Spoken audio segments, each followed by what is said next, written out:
근데 고린도 교회, 문제가 많은 교회였죠. 한 장 한 장을 넘길 때마다 새로운 문제들이 발견될 만큼 고린도 교회는 사도 바울의 마음을 아프게 했던 교회입니다. 그럼에도 불구하고 문제를 극복한 교회죠.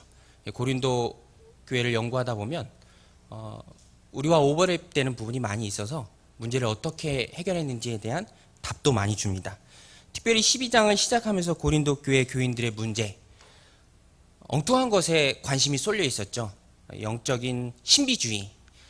사실 신비적인 체험이나 경험 그 자체가 절대적으로 필요한 것은 아닙니다. 뭐 있으면 좋고 없어도 그만인 것이 신비적인 경험이나 체험이죠. 그런데 고린도 교회 교인들은 여기에 너무나 심취해 있던 나머지 이런 것들을 많이 쫓고 또 추종했습니다. 그래서 어떤 신비적인 경험을 갖고 있는 사람들이 고린도 교회 안에서 득세하기 시작했죠. 교회가 전체적으로 엉뚱한 곳으로 향해서 흘러가고 있습니다. 그래서 바울은 엉뚱한 곳으로 흘러가는 고린도 교회를 위해서 바로 세워주기 위해서 오늘 본문 말씀을 통해서 여러 가지로 교훈을 하는데, 그런데 문제는 이 고린도 교회 교인들이 너무나 현혹된 나머지 신앙의 본질, 어떤 믿음의 본질에 대해서는 큰 관심을 쏟지 않았어요. 바울이 아무리 얘기해도 들으려고 하지 않았던 것 같습니다. 그래서 바울도 오늘 바울의 표현에 의하면 무익하나마 내가 부득불 자랑하노니, 할 수 없어서 어쩔 수 없어서 그들이 관심 가지고 있는 어떤 신비한 체험을 한 가지 얘기해 줍니다. 그것이 뭐냐면 바울이 3층 천에 갔다 온 것이죠. 천국 다녀온 경험입니다. 2절에 보면 내가 그리스도 안에 있는 한 사람을 아노니 그는 14년 전에 셋째 하늘에 이끌려간 자라. 그가 몸 안에 있었는지 몸 밖에 있었는지 나는 모르거니와 하나님은 아시느니라. 14년 동안 꼭꼭 숨겨두었던 어떤 영적 체험을 여기서 얘기합니다. 그동안 거짓 교사들이 자기네들이 가지고 있던 어떤 영적 체험이 큰 것인 것 마냥 이 고린도 교회 교인들을 현혹했기 때문에 그 사람들의 기를 죽이려고 얘기한 것도 아니고 자기를 드러내고 자랑하고 또 인기를 얻기 위해서 얘기한 것도 아니라 목적은 단 한 가지입니다. 잘못된 방향으로 가고 있는 고린도 교회 교인들을 바로 잡아오기 위해서.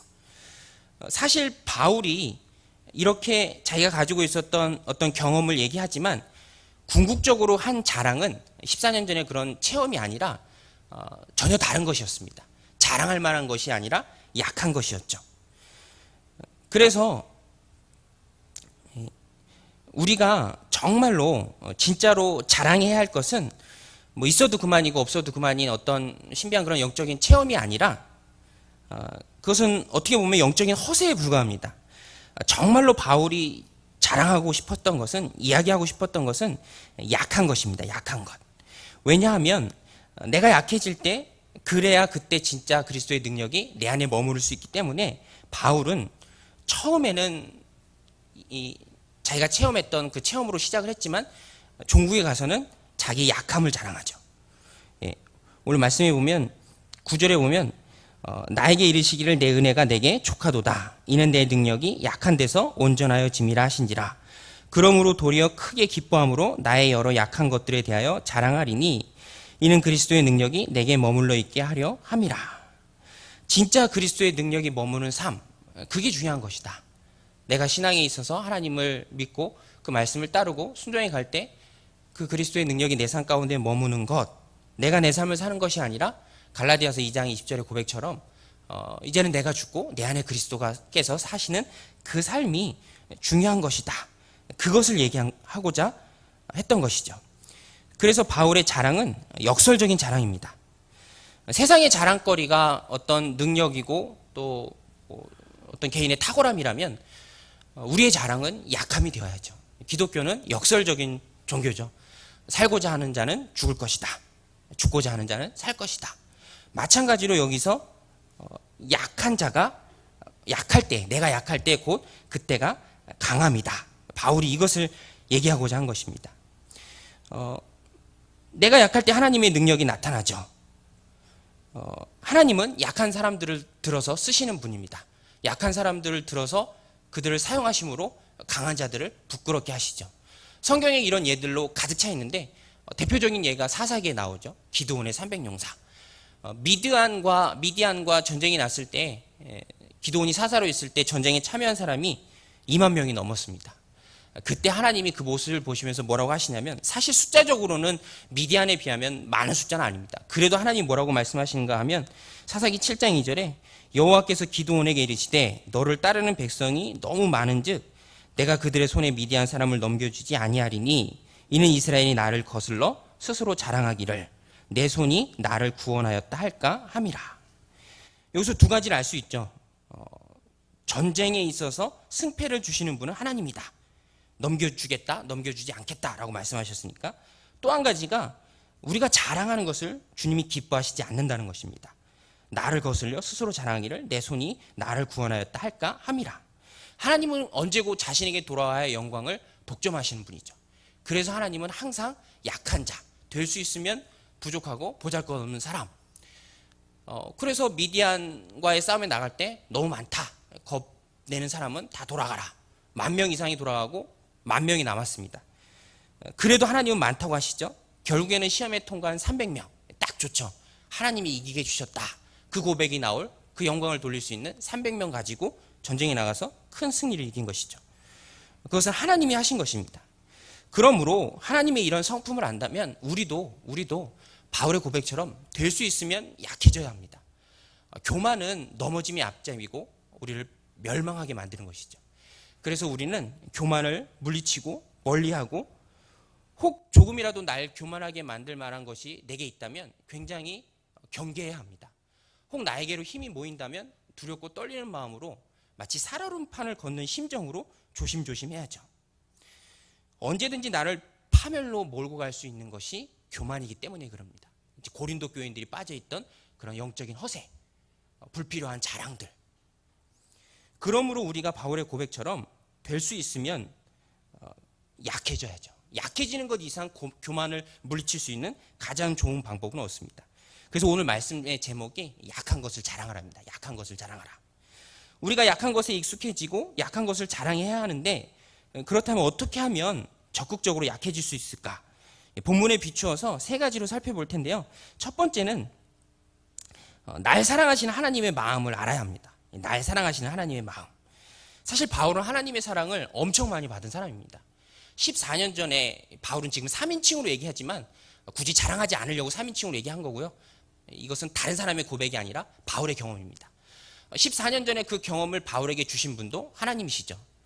그런데 그 경험이 혹시 바울을 자만하게 할까봐, 교만하게 만들까봐 삶의 인생의 어떤 가시를 주신 분도 하나님이십니다. 7절에 보면 여러 계시를 받은 것이 지극히 크므로 너무 자만하지 않게 하시려고 내 육체의 가시 곧 사탄의 사자를 주셨으니 이는 나를 쳐서 너무 자만하지 않게 하려 하심이라. 자만이 왜 나쁜가? 교만이 왜 나쁜가? 하나님으로부터 우리를 떨어뜨립니다. 하나님은요, 그렇기 때문에, 그걸 너무나도 잘 알고 계셨기 때문에 바울을 자신에게서 떠나보내기 싫으셨기 때문에 꼭 자기 옆에 붙잡아 두시기 위해서 고난, 이 육체의 가시를 바울에게 허락해 주신 겁니다. 아끼고 사랑하는 하나님의 마음이죠. 관계를 소중히 여기시는 하나님이십니다. 그럼에도 바울은요, 처음부터 이런 하나님의 마음을 다 헤아렸던 것은 아닙니다. 육신의 가시가 자기에게 떠나게 해달라고 3번을 간청합니다. 8절에 보면 이것이 가시죠. 이것이 내게 떠나게 하기 위하여 내가 3번 주께 간구하였더니. 유대인들이 3번이라고 하면 뭐 아침, 저녁, 점심, 식기도처럼 3번이 아니라 보통 한 번을 40일로 봅니다. 40일. 3번이니까 120일, 넉 달이죠. 결코 짧은 기간이 아닙니다. 오랫동안 그 가시가 자기에게서 떠나기를 위해서 하나님께 간절히 구하죠. 기도에 응답이 옵니다. 그런데 바울이 기도의 것처럼 가시가 떠난 것이 아니라 하나님이 주신 기도의 응답은 내 은혜가 내게 족하다는 것이죠. 내 은혜가 내게 족하다. 우리가 기도를 할 때 하나님이 우리에게 응답을 주시는 경우도 비슷한 것 같아요. 기도를 하던 문제거리가 사라지는 경우도 있지만 보통은 내 생각이 바뀌는 경우가 많이 있습니다. 문제거리가, 기도거리가 감사거리가 되는 것이죠. 하나님이 나의 마음을 바꿔주셔서 하나님의 관점으로 어떤 문제를 바라볼 수 있게 되는 것입니다. 그래서 우리가 그런 고백을 할 수 있죠. 그때 그 일, 또 그 사람, 그 사건을 주신 이유는 하나님이 나를 사랑하시는 하나님의 배려였구나. 그때 그 일을 내게 허락하신 것은 날 향한 하나님의 사랑이었구나. 어떤 안전장치였구나. 라고 이렇게 고백할 수 있는 것입니다. 하나님의 관점으로 내 삶의 문제들을 재해석할 수 있는 것이죠. 바울이 그랬습니다. 바울이 그런 고백이 가능했죠. 그렇기 때문에 우리는 기도해야죠. 바울이 그랬던 것처럼 내 삶의 문제를 가지고 하나님의 뜻이 무엇인지, 하나님의 마음이 무엇인지 기도해야 하는 것입니다. 하나님의 마음을 모르면 답답하죠. 그래서 원망과 불평이 내 입술을 통해서 나옵니다. 알면 편하고, 알면 평안하고, 알면 행복하지만 모르면 답답한 것이죠. 그래서 하나님께서 호세아 선지자를 통해서 내 백성이 지식이 없어 망한다, 이렇게 말씀하셨습니다. 우리가 힘써 알아야 할 것, 날 향한 하나님의 마음, 또 날 향한 하나님의 깊은 사랑이죠. 하나님과 우리의 관계를 부모 자식 간의 관계로 많이 비유하죠. 자녀들이 부모의 마음을 잘 모릅니다. 특별히 어렸을 땐 더 그런 것 같아요. 저도 아이들을 훈육할 때 매도 들지만 꼭 한 가지 말해주는 거는 왜 아빠가 그렇게 해야만 했는지, 아빠가 널 미워서 그렇게 한 것이 아닌 것을 꼭 얘기해 주죠. 아빠가 너 잘 되라고 한 거야. 네. 그래도 아이들은 엄마가 잘해주니까 아빠는 싫고 엄마만 좋아, 막 이렇게 얘기하는데 사실은 그렇지 않죠. 사랑의 표현과 어떤 나타나는 게 다를 뿐입니다. 예전에 어버이 주일날 그 유초등부 맡을 때 아이들한테 그렇게 질문을 한 적이 있습니다. 아이들이 부모님의 마음을 얼마나 알까? 그 가수 중에 G.O.D라는 그룹이 있는데 어머님께라는 굉장히 좋은 가사의 노래가 있습니다. 랩으로 되어 있는데 가사가 대략 그래요. 어렸을 때부터 우리 집은 가난했었고, 남들 다 하는 외식 한번 한 적이 없었고, 일터에 나가신 어머니 집에 없으면 언제서 혼자서 끓여 먹었던 라면, 그러다 라면이 너무 지겨워서 맛있는 것 좀 먹자고 대들었어. 어머니께서 마지못해 꺼내주신 비상금으로 시켜주신 짜장면 하나에 너무 행복했어. 그러나 어머니는 왠지 드시지 않으셨어. 어머니는 짜장면이 싫다고 하셨어. 어머니는 짜장면이 싫다고 하셨어. 여기까지 얘기해주고, 그러면 엄마가 짜장면이 왜 싫다고 하셨을까? 아이들한테 질문했어요. 여기저기서 손을 들어서, 야, 이 아이들이 다 알고 있구나. 우리가 생각하는 그 대답이 나올 줄 알았는데, 시켜보니까 엄마는 뭐 짬뽕이 좋아서, 뭐 탕수육이 좋아서, 한 4-5명 걸치고 나서야 우리가 생각하는 그 답을 얘기하더라고요. 그만큼 자녀는 부모의 마음을 모릅니다. 나중에 부모가 되어서는 알죠. 어떻게 보면 우리가 하나님의 마음을 그렇게 모르는 것 같아요. 우리가 투정을 하고 불평을 하고 혹 아쉬운 마음이 드는 것도 하나님은 사랑으로 주신 건데, 바울에게 그 가시를, 그래서 바울이 자만하지 않고 내 옆에 꼭 붙어 있도록. 그런데 하나님의 마음을 헤아리지 못하면 아쉬운 소리를 하죠.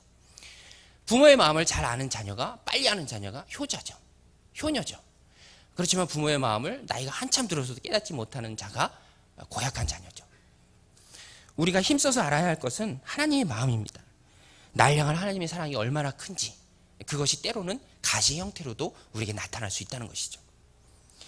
두 번째는 우리가 약해지려면, 좀 약해진 데 익숙해지고 약한 가운데 좀 쉽게 머물러 있으려면 좀 자신을 용납하는 법을 배워야 됩니다. 나 자신을 용납하는 법.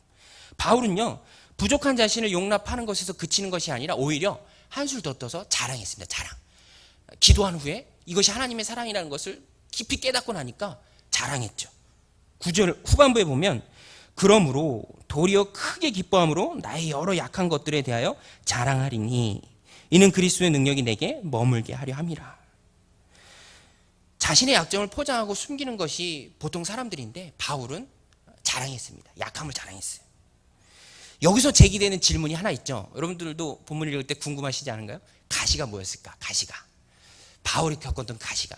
바울이 직접적으로 뭐라고 얘기하지는 않습니다. 근데 힌트가 좀 있는데 7절에 보면 육체와 관련이 있습니다. 이 가시를 설명할 때 육체와 관련이 있다는 것은 육체 안에 있기 때문에 육체 안에 있는 동안만 가지고 있는 가시라는 의미가 있어요. 원어적으로 보면. 또 두 번째가 사탄의 사자라고, 사탄의 하순이라고 불릴 만큼 지극히 선한 것은 아니었습니다. 또 한 가지가 뭐냐면 이게 너무 바울을 힘들게 했어요. 사역에도 큰 영향을 미쳤던 것 같습니다. 그래서 이것이 떠나가기를 위해서 바울이 간청했다고 돼 있는데 영어 성경에는 beg라고 돼 있습니다. 구걸했다. 간절히 원했다. 그렇지만 이것으로 인해서 바울이 지속적으로 겸손하게 됐습니다. 이것이 뭘까? 사실 여기에 대한 추측이 굉장히 많습니다. 학자들마다 의견이 다 달라요. 어떤 분은 안질, 갈라디아에서 보면 너희들의 눈도 나한테 빼줬을 것이다 라는 거기에 착안해서 안질이었을 것이다. 혹은 간질이었을 것이다. 막 경련하고 그런 것처럼. 혹은 극심한 두통, 혹은 우울증, 조울증 뭐 그런 것이다. 여러분 굉장히 많은데 중요한 것은 뭔지를 아는 게 중요한 게 아니라 중요한 것은 그것이 무엇이 됐든 영적인 것이 됐든 정신적인 것이 됐든 육신적인 것이 됐든 바울이 그것을 인정하고 받아들였다는 겁니다. 더 나아가서 그것을 자랑했다는 거예요. 왜냐하면 약한 그때에 하나님이 은혜를 주시고 하나님 말씀하셨잖아요. 내 은혜가 내게 족하다. 하나님이 이미 은혜라고 선언하신 것에 대해서 부정할 수 없죠. 바울은 그것을 인정하고 받아들였습니다. 은혜의 일부로 여겼죠. 그래서 자랑한 겁니다. 약할 때 강함 주신 하나님을 경험했죠.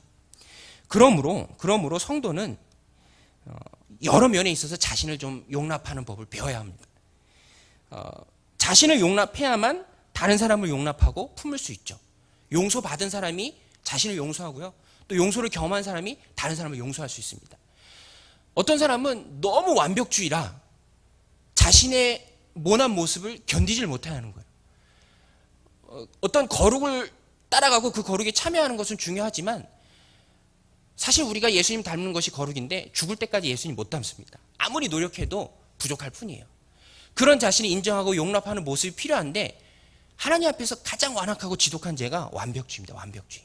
이 완벽주의를 가진 사람은요, 자기 자신의 신앙에서도 큰 영향력을 끼치지만 신앙이 성장하지 않지만 더 심각한 것은 주변에도 영향을 끼쳐요. 자기에게 있는 그런 모난 모습을 견디지 못하니까 주변에 있는 사람들에게서 자신의 모습이 발견되면 그것도 견디지 못하는 거예요. 오랑우탄이 사람을 제일 싫어한대요. 아무 이유 없이 비슷하게 생겼으니까. 네.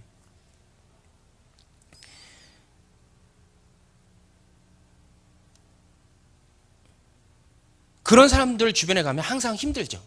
바짝 긴장하고 있어야 됩니다. 언제 지적을 받을지 모르니까 두렵고 떨리죠. 그 EBS의 달라졌소라는 프로그램이 있는데 간혹 보는데 자녀가 나오기도 하고 부부가 나오기도 합니다. 어떤 위기의 가정이 나올 때는 의외로 많이 등장하는 게 완벽주의 남편이 등장하더라고요. 완벽주의 남편. 깐깐한 사람. 무슨 결벽주의자처럼 먼지 하나 떨어져 있는 걸 못 보는 거예요. 또 이런 사람들의 문제가 그게 자기 눈에 보이면 자기가 치우면 될 텐데 꼭 아내를 시켜요. 그러니까 아내가 견디지 못하고 엄청난 스트레스를 받는 거죠. 성경에서는 바리새인이 그랬죠. 바리새인. 자기 의로 똘똘 뭉쳐있는 사람. 나는 거룩하고 너희는 속되다. 나는 지키지만 너희는 못 지킨다. 제가 제일 좋아하는 비유 중에 하나가 누가복음 18장에 그 바리새인과 세리의 비유인데 똑같이 기도하러 올라갔지만 결과가 완전히 상반되죠. 바리새인은 자기의 의를 주장하면서 하나님 앞에 기도합니다. 나는 토색 불이 간임하지 않고 저기 있는 저 세리와도 같지 않습니다. 일에 2번씩 금식하고 소득의 11조로 꼬박꼬박 바칩니다. 반면에 세리는 전혀 상반된 모습이죠. 감히 앞에도 나가지 못하고 하늘도 보지 못하고 다만 눈물을 흘리고 가슴을 치면서 불쌍히 여기십시오. 불쌍히 여겨주십시오. 죄인입니다. 결과가 다르다고 말씀드렸는데 둘 중에 집으로 갈 때 의롭다고 인정을 받은 사람은 세리입니다. 세리. 죄인의 대명사인 세리. 자기의가 내가 완벽주의를 추구하고 나를 용납하지 못하고 거기에 똘똘 뭉쳐있는 게 왜 나쁜가 하면 그리스도의 은혜가 들어갈 틈이 없어요. 하나님은 분명히 은혜라고 말씀하셨지만 은혜가 들어갈 틈이 없기 때문에 그것이 악한 죄죠. 바울이 가시가 뭔지 말씀은 밝히진 않았습니다. 그래서 어떤 영적인 부분은 그렇게 적용할 수 있고 또 우리 실생활에서도 일반적으로 적용한다면 내가 부끄러워하고 내가 가지고 있는 어떤 약점이죠. 약점. 예를 들어서 학력이라고 한번 해보죠. 특별히 목회자들 가운데 지적인 열등감 가지신 분이 굉장히 많더라고요. 남이 볼 때는 모든 것을 다 가졌고 괜찮지만 꼭 하나 부족한 그 어떤 약점, 학력, 어떤 배움의 정도 거기에 대해서 열등감이 있으니까 소중한 인생을 그거를 커버하는데 다 쏟아버립니다. 하나님 보시기에는 굉장한 손해죠. 우리들도 그럴 수 있습니다. 나이가 가지고 있는 어떤 약함, 어떤 컴플렉스, 핸디캡 그것은 더 이상 감추고 숨길 게 아니라 오히려 그것을 통해서 하나님이 역사하시죠. 그래서 이 열등감에 사로잡혀서 인생을 망친 사람 사울이죠. 사울왕. 예. 사실 사울 왕이 처음에 얼마나 겸손했습니까? 너무너무 겸손했죠. 막 부끄러워서 왕도 안 되려고 하고. 근데 그가 차츰차츰 맛이 가더니 언제 획가닥 돌아버렸냐면 여인들의 노래를 듣고죠. 다윗이 죽인 사람은 만만이요, 사울이 죽인 사람은 천천히다. 그때부터 완전히 이 다윗 열등감이 사로잡혀서 다윗 죽이겠다고 혈안이 되고 인생을 다 허비를 버립니다. 그날 후로 사울이 다윗을 주목하였다라고 성경이 기록했는데 그날부터 사울의 인생이 망칩니다. 예. 나보다 나은 사람이 있다, 나보다 더 능력 있는 사람이 있다, 그 사람이 다윗이다 하고 넘어가면 아무 일이 안 되지만 그걸 못 견디는 거예요. 그래서 사울이 죽인 사람은 천천히요, 다윗이 죽인 사람은 만만이다, 이 노래 뒤집어 보겠다고 소중한 인생을 다 허비하죠. 그렇지만 바울은 자신을 용납하고 타인을 용납하는 사람이었습니다. 그 2차 선교 여행 때 보면 바울이 자기를 인도해준 바나바랑 굉장히 심하게 다투고 싸우거든요. 그 싸움의 원인을 제공했던 사람이 마가입니다. 마가, 바나바의 조카. 왜냐하면 그 터키 지역에 토로스 산맥이라고 굉장히 큰 산맥이 있는데 2차 선교 여행 때 마가가 그걸 보고 질려버린 거예요. 저기를 어떻게 넘어가나. 그래서 돌아갑니다. 그래서 2차 선교 여행 때는 1차 때 그렇게 돌아가고 2차 때는 마가 데리고 가는 것 때문에 심하게 싸우고 갈라져요. 우리가 생각할 때는 더 이상 보지 않고 그렇게 끝날 것이다 라고 생각하지만 그렇지 않죠. 바울은 용납의 사람입니다. 골로새서 4장 10절에 보면 마가가 등장해요. 나와 함께 갇힌 아리스다고와 바나바의 생질 마가와, 이게 그 마가입니다. 골로새서는 로마의 감옥에 있어서 썼는데 로마의 감옥에 곁에 있을 때 그 곁을 지킨 사람이 마가였습니다. 그리고 디모스의 후서도 쓰죠. 바울 서신의 가장 마지막, 이제 천국 갈 날이 얼마 안 남았을 때가 바로 디모데후서인데 그때도 마가가 언급됩니다. 누가만 나와 함께 있느니라, 내가 올 때 마가를 데리고 와라. 마가, 이게 그 마가입니다. 그가 나의 일에 유익하니라. 이렇게 품어주니까 바울 옆에는요 항상 사람이 많았습니다. 바울 서신 일과로 보면 나중에 어떤 인사를 하잖아요. 안부를 전할 때 등장하는 수많은 이름, 다 그게 바울 주변에 있던 사람이고 바울의 동역자들이죠. 우리는 나 자신을 용납할 줄 알아야 됩니다. 나 자신을 용납해야 다른 사람을 용납할 수 있죠. 좀 실수하고 넘어지고 부족하고 허물이 많아도 툭툭 털고 일어나는 거죠. 그리고 하나님이 주신 일들에 매진하는 것이죠. 그게 바로 우리가 연약해지는 비결입니다. 마지막 세 번째로는 우리가 적극적으로 연약해지기 위해서 고난을 좀 다르게 해석해야 됩니다. 고난을 좀 기뻐할 줄 알아야죠. 고난을 기쁘게 여겨야 됩니다. 10절이죠. 그러므로 내가 그리스도를 위하여 약한 것들과 능력과 궁핍과 박해와 곤고를 뭐라고 그러죠? 바울이 기뻐하노니 이는 내가 약한 그때의 강함이라. 사실 아무리 얘기해도 고난 자체가 기쁜 건 아닙니다. 고난 자체를 즐거워하는 사람은 아무도 없죠. 고난 자체를 막 즐거워하고 기뻐한다면 그건 좀 이상한 사람이에요. 고난으로 인해서 얻어지는 것, 고난으로 인해서 내게 생기는 그것을 보면서 참고 인내하고 기뻐하는 것이죠. 그러므로 어려운 일, 당황스러운 일, 환난, 핍박, 어떤 시련들, 성도가 만날 때 당연히 가져야 할 태도는 기쁨입니다. 기쁨. 공고한 삶에도 하나님께 드려야 할 것은 감사죠. 근데 사실 이렇게 말씀은 드리지만 말로는 쉽지 실제 생활에서 고난 만나면 전혀 다른 행동과 태도가 나오죠. 그것이 어찌 보면 당연한 겁니다. 그럼에도 불구하고 성경, 특별히 사도들은 동일합니다. 언제든지 고난은 피해야 할 것이 아니고 만나고 이겨내고 만나면 기뻐해야 할 것이다. 그렇게 얘기합니다. 근데 사도들이 얘기하는 것에는 똑같은 공통점이 하나 있어요. 무작정 일은 안 묻고 반드시 견뎌내라. 그것이 아니라 그 고난과 시련, 그 어려움을 통해서 얻어질 것을 기대하면서 그 기쁜 마음으로 기쁘게 받으라는 거예요. 그래서 로마서 8장 18절에도 생각건대 현재의 고난은 장차 우리에게 나타날 영광과 비교할 수 없도다. 베드로도 베드로전서 4장 13절에 너희가 그리스도의 고난에 참여하는 것으로 즐거워하라. 이는 그의 영광을 나타내실 때 너희로 즐거워하고 기뻐하게 하려 함이라. 야고보도 얘기하죠. 야고보도 1장 2절에 내 형제들아 너희가 여러 가지 시험을 당하거든 온전히 기쁘게 여기라. 이는 너희의 믿음의 시련이 인내를 만들어낸 줄 너희가 알미라. 영광하고 비교할 수 없다. 영광 나타날 때 기뻐하고 즐거워할 것이다. 고난을 통해 믿음의 시련이 인내를 만들어낼 것이다. 초점은요 다 미래에 있습니다. 현재의 고난으로 즐거워하지 말고 그것으로 인해서 얻어질 그 미래의 것들을 바라보면서 즐거워하라는 거예요. 그래서 시편 119편 71절에도 고난 당한 것이 내게 유익이라. 이로 말미암아 내가 주의 율례를 배우게 되었나이다. 이렇게 고백하죠. 그래서 고난이 유익이고 고난을 당할 때 기뻐하라는 것입니다. 언제든지 성경은 고난 당할 때 피해라. 그런 말이 없습니다. 기쁨으로 받으라고 되어 있죠. 고난이 유익이다라는 어떤 그 주제의 이해를 좀 돕기 위해서 예화를 하나 말씀드리면 로마인 이야기라는 책이 있습니다. 시오노 나나미가 썼는데 거기에 보면 스키피오의 눈물이란 일화가 소개되어 있는데 로마의 천적이 북아프리카의 카르타고잖아요. 거의 500년 이상을 싸웠는데 천신만고 끝에 이 한니발 장군도 이기고 이 스키피오라는 명장이 카르타고를 무찌릅니다. 이젠 거의 이겼어요. 그리고 그 앞에서 그 카르타고는 거의 불탈 지경이 되었습니다. 나라가 완전히 망할 지경이 되었죠. 그때 명장인 스키피오는 카르타고를 여기까지만 하고 아예 불태우거나 멸망시키지 말자. 그대로 놔두자라고 얘기하고, 그렇지만 한니발에게서 당했던 그 분노가 너무 큰 나머지 여론은 그냥 아예 싹 불태워버리고 제거해버리자였습니다. 그 여론을 이기지 못하고 결국에는 카르타고는 불타죠. 불타는 카르타고를 보면서 이 명장 스키피오가 눈물을 흘립니다. 그게 바로 유명한 스키피오의 눈물이죠. 슬퍼서 흘린 눈물인데 카르타고가 멸망해서 슬픈 게 아니라 불타는 카르타고를 보면서 불타는 로마를 봤어요. 불타는 로마.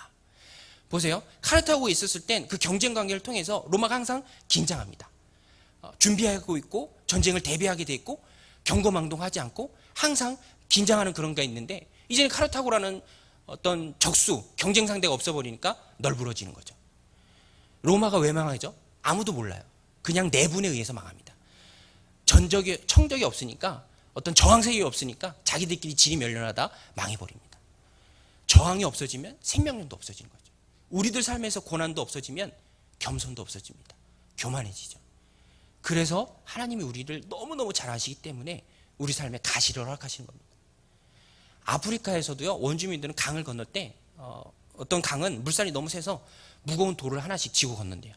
그러면 그 무거운 돌에 의해서 거센 물살에 떠내려가지 않는 거죠. 돌은 무겁지만 그것이 내 생명을 보장해 주는 것이죠. 그렇다고 한다면 돌은 무거우면 무거울수록 더 큰 안정감을 줍니다. 하나님이 우리를 잘 아시고 하나님이 우리를 사랑하시죠. 그래서 우리에게 바울에게 허락하셨던 그런 고난을 허락하시는 것입니다. 그래서 고난을 만날 때 기뻐하고 즐거워하라. 사도들이 이걸 알았죠. 말씀의 결론입니다. 세상은 강한 것을 자랑하지만 우리는 약한 것을 자랑해야 하죠. 내가 약해질 때 그리스도의 능력이 내게 머물기 때문입니다. 약해지는 것에 익숙해지는 방법, 또 약해지는 것을 쭉 유지하는 방법, 세 가지로 말씀드렸죠. 하나님의 마음을 알아라. 하나님의 마음을 알기 위해서 기도하는 것. 또 자신부터 용납하는 것. 자신을 용납해야 남을 용납하고 공동체를 용납하고 품어줄 수 있죠. 또 고난을 기쁘게 여기라. 이 말씀 붙들고 늘 그리스도의 능력이 머무는 삶, 그리스도의 능력이 충만한 삶을 사는 저와 여러분이 되시기를 바랍니다. 기도하시겠습니다.